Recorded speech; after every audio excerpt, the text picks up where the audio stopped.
చూద్దాం.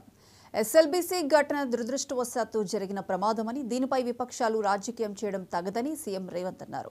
సొరంగంలో గల్లంతైన వారి కుటుంబాలకు అండగా ఉంటామని చెప్పారు. ఈ సమస్య రావడానికి 2-3 రోజులు సమయం పడుతుందన్నారు. అవసరమైతే రాబో అంశాన్ని పరిశీలిస్తున్నట్లు తెలిపారు. సొరంగంలో చిక్కుకున్న వారు ఖచ్చితంగా ఎక్కడ ఉన్నారనేది ఇంకా గుర్తించలేదని స్పష్టం చేశారు.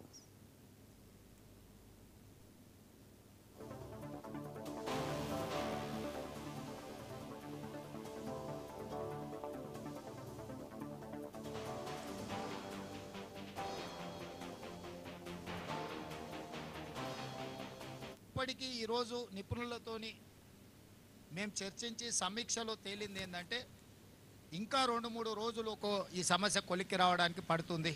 ఈ సందర్భంగా నా సూచన మీడియా మిత్రులకు కానీ, సాంకేతిక నిపుణులకు కానీ, ప్రతిపక్షాలకు కానీ ఒకటే, ఇది ప్రమాదము, ఇది ఒక విపత్తు. ఇప్పుడు మన అందరం కూడా ఒక తాటి మీద నిలబడి ఈ సమస్యను పరిష్కరించాలి.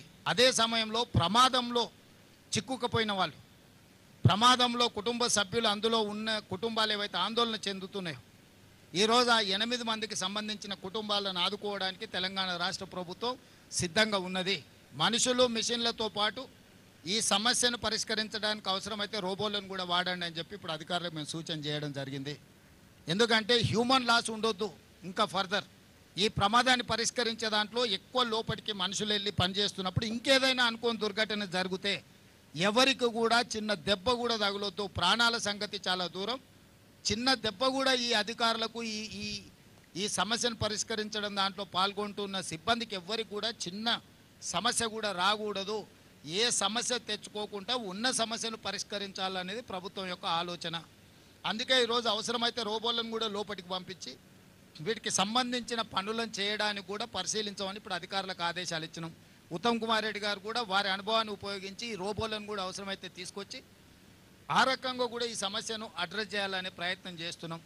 ఏదేమైనా రాష్ట్ర ప్రభుత్వము ఈ సమస్యని పరిష్కరించాలనే పట్టుదలతోనున్నది.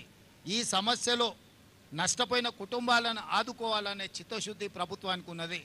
దయచేసి మీరు అందరూ కూడా ఈ సమస్యని పరిష్కరించడానికి ఆదుకోవాల్సిందిగా నేను విజ్ఞప్తి చేస్తున్నా. అంటే ఇప్పటివరకు ఎన్జీఆర్ఏ మార్క్ చేసిన దగ్గర ఎక్కడైతే ఎక్కడైతే మనుషులు ఉండడానికి అవకాశం ఉందన్న దగ్గర ర్యాక్ మైనర్స్ తవ్వితే దాంట్లో మెకానికల్ ఎక్విప్మెంటే వెళ్ళింది. అక్కడ మనుషుల ఆనవాళ్ళు ఏం కనిపించలేదు. సో ఫర్దర్గా చేయాలనంటే అది ఉధృతంగా బురద వస్తుంది, నీళ్ళు వస్తున్నాయి, కొంచెం కొంచెంగా తొలగించాల్సి వస్తుంది. ఇప్పుడు మన కన్వేయర్ బెల్ట్ లేకపోవడం వల్ల వాళ్ళు తొలగించిన మట్టిని మనం పూర్తి స్థాయిలో బయటికి కదిలించలేకపోతున్నాం. సో ఇప్పటికీ ఈరోజు నిపుణులతోని మేము చర్చించి సమీక్షలో తేలింది ఏంటంటే